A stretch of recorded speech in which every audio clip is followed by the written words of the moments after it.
اعوذ باللہ السمیع العلیم من الشیطان الرجیم بسم اللہ الرحمن الرحیم رب اشرح لی صدری ویسر لی امری واحلل عقدۃ من لسانی ویفقہوا قولی رب یسر ولا تعسر وتمم بالخیر وبک نستعین رب زدنی علما۔ السلام علیکم ورحمۃ اللہ وبرکاتہ۔ الحمدللہ ہم سورہ نساء کا ترجمہ و تفسیر کر رہے ہیں۔ 36 آیات کا ترجمہ و تفسیر الحمدللہ ہم کر چکے ہیں۔ آج کا سبق آیت نمبر 37 سے دیکھیے۔ اعوذ باللہ من الشیطان الرجیم الذین یبخلون ویأمرون الناس بالبخل۔ الذین وہ لوگ جو یبخلون بخل کرتے ہیں، کنجوسی کرتے ہیں، ویأمرون اور یأمرون وہ حکم کرتے ہیں، سکھاتے ہیں، الناس لوگوں کو، بالبخل بخل، جو لوگوں کو بھی بخل سکھاتے ہیں، ویکتمون اور یکتمون وہ چھپاتے ہیں، ما آتاہم اللہ ما جو آتا دیا ہم ان کو اللہ نے، من فضل ہی من سے فضل ہی اپنے فضل سے، وَأَعْتَدْنَا اور اعتد تیار کیا ہے، نہ ہم نے اور ہم نے تیار کر رکھا ہے، للکافرین کے لیے کافروں کے لیے، عذاب مہینن اہانت والا ذلت والا عذاب ہم نے کافروں کے لیے تیار کر رکھا ہے۔ الذین یبخلون ویأمرون الناس بالبخل وہ لوگ جو بخل کرتے ہیں اور لوگوں کو بھی بخل سکھاتے ہیں، وَيَكْتُمُونَ مَا آتَاهُمُ اللَّهُ اور وہ چھپاتے ہیں جو اللہ نے انہیں دیا ہے، من فضلہ اپنے فضل سے، وَآتَدْنَا لِلْكَافِرِينَ عَذَابًا مُهِينًا اور حال یہ ہے کہ ہم نے کافروں کے لیے ذلت والا عذاب تیار کر رکھا ہے۔ جو خود بھی بخل کرتے ہیں اور لوگوں کو بھی بخل سکھائیں، اور جو مال اللہ نے ان کو اپنے فضل سے عطا فرمایا ہے اسے چھپا کر رکھیں، اور ہم نے ناشکروں کے لیے ذلت کا عذاب تیار کر رکھا ہے۔ والذین ینفقون اور الذین وہ لوگ جو ینفقون خرچ کرتے ہیں، اموالہم اپنے مال، رعاء الناس دکھاوے کو، الناس لوگوں کو دکھانے کے لیے، ولا یؤمنون اور لا نہیں یؤمنون ایمان لاتے، باللہ با یہاں پر اللہ کے معنی میں ہے، بے پر اللہ پر، ولا بالیوم الاخر اور لا نہیں بل سے یوم دن آخرت کے اور نہ ہی آخرت کے دن پر، ومن یکن الشیطان اور من جو یکن ہو شیطان لہو کے لیے ہو اس کا اور جس کا شیطان ہو، قرینن ساتھی، جس کا ساتھی شیطان ہو، فسا قرینن تو بہت ہی برا ساتھی ہے، فسا برا قرینن ساتھی۔ والذین ینفقون اموالہم رعاء الناس اور وہ لوگ جو اپنے مال لوگوں کو دکھانے کے لیے خرچ کرتے ہیں، لا یؤمنون باللہ ولا بالیوم الاخر وہ اللہ پر اور یوم آخرت پر ایمان نہیں رکھتے، ومن یکن الشیطان لہ قرینا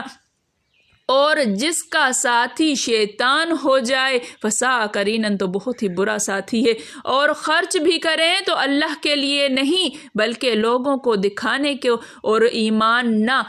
اللہ پر لائیں اور نہ روز آخرت پر، ایسے لوگوں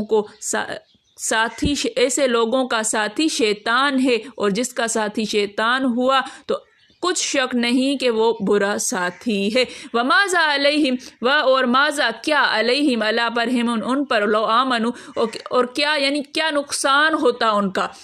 لو اگر آمنوا ایمان لے آتے، باللہ با یہاں اللہ کے معنی میں اللہ پر، والیوم الآخری اور آخرت کے دن پر، یوم آخرت پر، وانفقوا اور انفقوا وہ خرچ کرتے، مما من سے، ما جو اس سے جو رزقہم اللہ رزق دیا ہم ان کو اللہ نے، وکان اور ہے اللہ بہم بے سے ہم ان سے، علیمن واقف اللہ ان کو خوب جاننے والا ہے۔ وَمَاذَا عَلَيْهِمْ لَوْ آمَنُوا اور ان کا کیا ہو جاتا اگر وہ ایمان لے آتے، باللہ والیوم الآخر اللہ پر اور یوم آخرت پر، وَأَنفَقُوا مِمَّا رَزَقَهُمُ اللَّهُ، اور وہ خرچ کرتے ہیں جو اللہ نے ان کو دیا ہے، وَكَانَ اللَّهُ بِهِمْ عَلِيمًا، اور اللہ ان سے خوب واقف ہے، اور اللہ ان کو خوب جاننے والا ہے۔ اور اگر یہ لوگ اللہ پر اور روز قیامت پر ایمان لاتے اور جو کچھ اللہ نے ان کو دیا تھا اس میں سے خرچ کرتے تو ان کا کیا نقصان ہوتا، اور اللہ ان کو خوب جانتا ہے۔ دیکھیے یہاں پر اللہ تعالیٰ کی راہ میں خرچ کرنے سے کترانے والے بخیل لوگوں کا ذکر ہو رہا ہے۔ ارشاد ہوتا ہے کہ جو لوگ اللہ کی خوشنودی کے موقع پر مال خرچ کرنے سے جی چراتے ہیں، مثلاً ماں باپ کو دینا، قرابت داروں سے اچھا سلوک نہیں کرتے، یتیم، مسکین، پڑوسی، رشتہ دار، غیر رشتہ دار، پڑوسی، ساتھی، مسافر، غلام اور ماتحت کو ان کی محتاجی کے وقت فی سبیل اللہ نہیں دیتے، اتنا ہی نہیں بلکہ لوگوں کو بھی بخل اور فی سبیل اللہ خرچ نہ کرنے کا مشورہ دیتے ہیں۔ بہت سارے لوگ ہمارے ارد گرد ایسے ہیں، خود تو خرچ نہیں کرتے، رکھتے ہیں سنبھال کے اپنے لیے۔ ہماری بھی ضرورتیں ہیں، ہماری بھی فیملی ہے، ہمارے اپنے بھی مشکلات ہیں، اور لوگوں کو بھی سکھاتے ہیں کہ آپ نہ دو، آپ کے بھی بال بچے ہیں، کل ان کے لیے بھی کچھ بنانا ہے وغیرہ۔ کل ہم نے پڑھا تھا کہ اللہ تعالیٰ نے حکم دیا تھا کہ اللہ کی عبادت کرو، اس کے ساتھ کسی کو شریک نہ ٹھہراؤ، والدین کے ساتھ، قرابت داروں کے ساتھ، یتیموں، مسکینوں، جار ذی القربہ، جار الجنوب، صاحب الجنب، ابن سبیل، نوکر چاکر، ان سب کے ساتھ حسن سلوک کرنے کا اللہ نے حکم دیا، اور اللہ کہتا ہے کہ یہاں اگر تم خرچ نہیں کرتے، خود تو خرچ نہیں کرتے ہو بلکہ دوسروں کو بھی بخیل بننے کا مشورہ دیتے ہو۔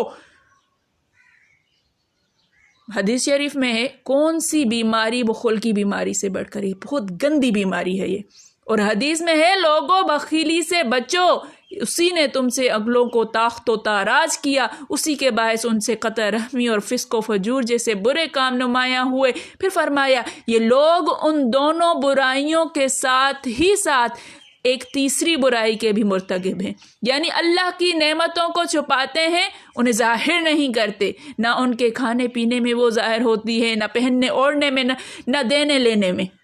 اللہ نے جو فضل کیا ہے چھپا کر رکھتے ہیں، کسی کو پتہ نہ چل جائے کہ میرے پاس ہے۔ ان الانسان لربہ لکنود، بے شک انسان اپنے رب کا ناشکرا ہے، انہ علی ذلک لشہید، اور وہ اس حالت پر، اس خصلت پر خود گواہ ہے، وانہ لحب الخیر لشدید، مال کی محبت میں مست ہے وہ۔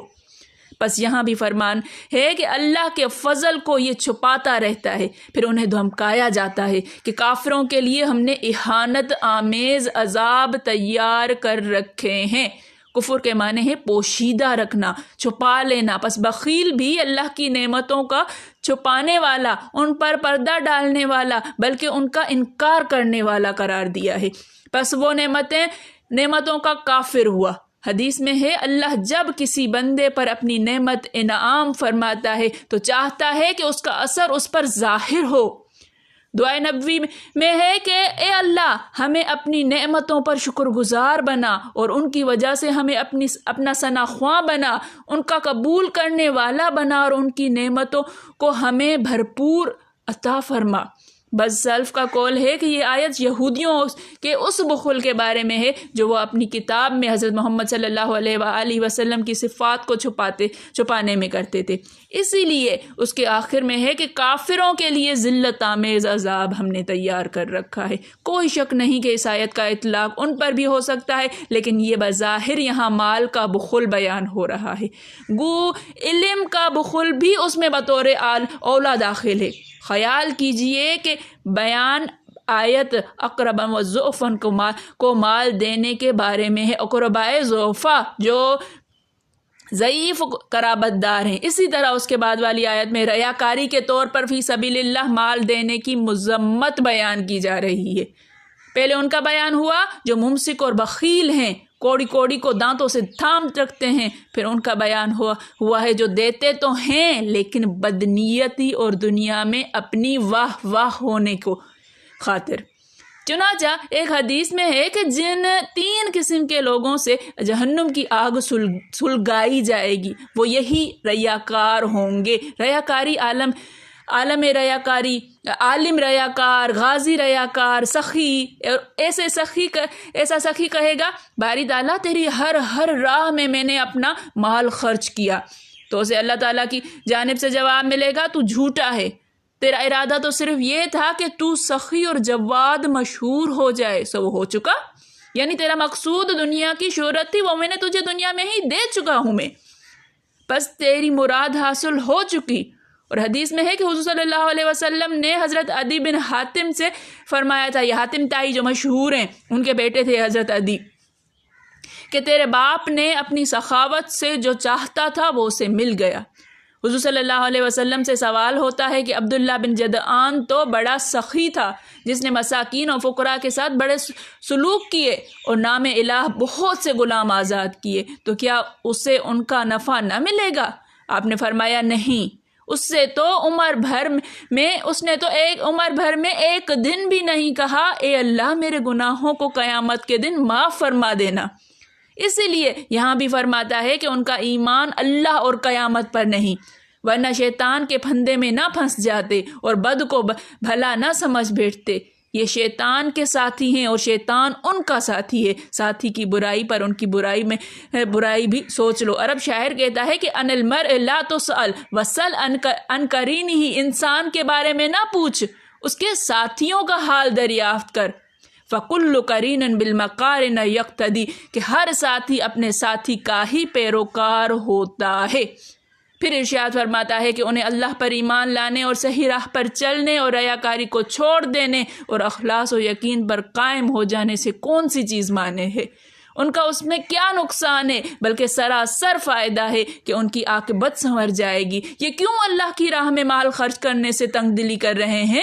اللہ کی محبت اور اس کی رضامندی حاصل کرنے کی کوشش کیوں نہ کرتے؟ اللہ انہیں خوب جانتا ہے، ان کی بھلی اور بری نیتوں کا اسے علم ہے۔ اہل توفیق اور غیر اہل توفیق سب اس پر ظاہر ہیں۔ وہ بھلوں کو عمل صالح کی توفیق عطا فرما کر اپنی خوشنودی کے کام اس سے لے کر اپنی قربت انہیں عطا فرماتا ہے، اور بروں کو اپنی عالی جناب اور زبردست سرکاری سے دھکیل دیتا ہے، جس سے ان کی دنیا اور آخرت برباد ہو جاتی ہے۔ اعوذ باللہ من ذالک۔ اللہ تعالیٰ سمجھنے کی توفیق عطا فرمائے، اللہ تعالیٰ محفوظ فرمائے بخل کا حکم کرنے سے، کہ اللہ تعالیٰ اپنی راہ میں صرف اللہ تعالیٰ کی رضا کے لیے خرچ کرنے کی توفیق عطا فرمائے۔ ہمارا ہر عمل اللہ تعالیٰ کی رضا اور اللہ تعالیٰ کی خوشنودی کے لیے ہو جائے۔ دنیا کے دکھاوا کرنے کے لیے جو بھی عمل ہوتا ہے برباد ہو جاتا ہے، کتنا ہی بڑا عالم ہو، اگر اس کی نیت دنیا دکھانے کے لیے ہے، دنیا میں عزت کمانا چاہتا ہے، وہ دنیا میں چاہتا ہے کہ وہ عالم مشہور ہو، علم والا مشہور، تو اللہ تعالیٰ اس کو وہیں دنیا میں دے کر اس کو آخرت میں کچھ حصہ نہیں دیتا۔ جب یہ سخاوت اس لیے کرے کہ سخی مشہور ہو جائے، تو وہ سخی مشہور ہو جاتا ہے، آخرت میں کوئی درجہ نہیں، یہاں تک کہ شہید سے بھی کہا جائے گا کہ تم چاہتے تھے کہ دنیا میں تمہیں لوگ شہید کہیں، چلو دنیا میں تم شہید مشہور ہو گئے، یہاں تمہارا کوئی حصہ نہیں۔ اللہ تعالیٰ محفوظ فرمائے۔ میرے پڑھانے میں، آپ کے پڑھنے میں، میرے سمجھانے میں، آپ کے سمجھنے میں کوئی غلطی، خطا، بھول چوک ہو گئی ہو تو میں اللہ کے حضور میں توبہ کرتی ہوں اور معافی کے خواہشگر ہوں۔ ربنا تقبل منا انک انت السمیع العلیم۔ السلام علیکم ورحمۃ اللہ وبرکاتہ۔